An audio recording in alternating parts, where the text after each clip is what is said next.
What's up, family? Welcome to Mini Bytes, session 18, and today's theme is unity. My name is Erin, and I'm an executive coach, and I work with the Trifecta Core Health Initiative platform. And this platform focuses on the mind-body-heart connection, and I believe that you cannot lead and live authentically unless you are actively cultivating this connection. So, unity.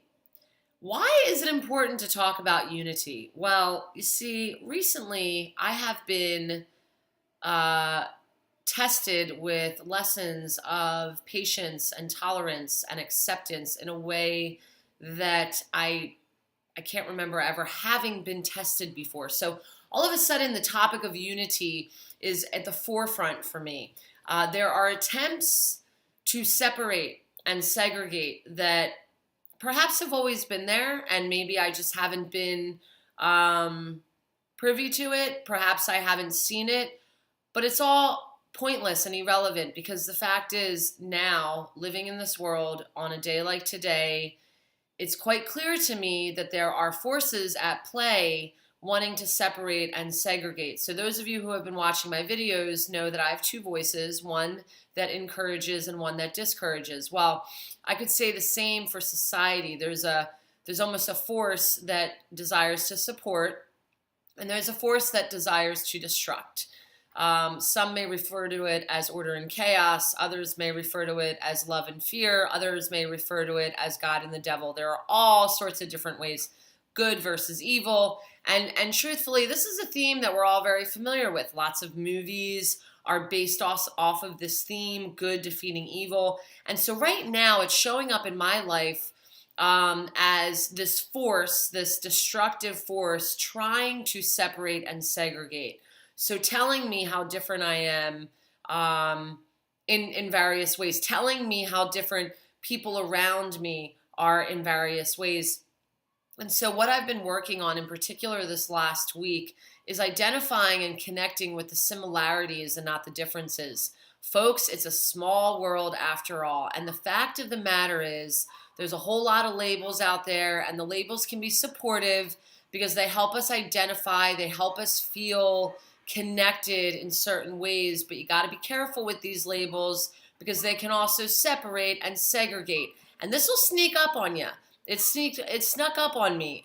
This separating, this segregating snuck up on me in a few different ways these past couple of weeks, in ways that once I was able to acknowledge it, I really had to step into what do I have in common with the people in my world. And once I became conscious of that, I started to see more of the similarities between us, between myself and the rest of humanity in a way that I hadn't seen it before. So it's a small world after all, and a lot of us are dealing with the same stuff, the same emotions, the same struggles. And it doesn't mean everyone's talking about it, but just to understand that regardless of how we look on the outside, as trivial as this sound, it's like, oh, Erin, yeah, of course. Like, yeah, no, we're all connected, this and that. Well, it's a good time to check in with that, folks, because I'll tell you, when I did, I realized that I was still separating and I was still segregating, and I was doing it in a lot of different ways, and I've checked in with that, and I'm seeing where it's happening, and I understand why it's happening. It's a fear-based thing mostly,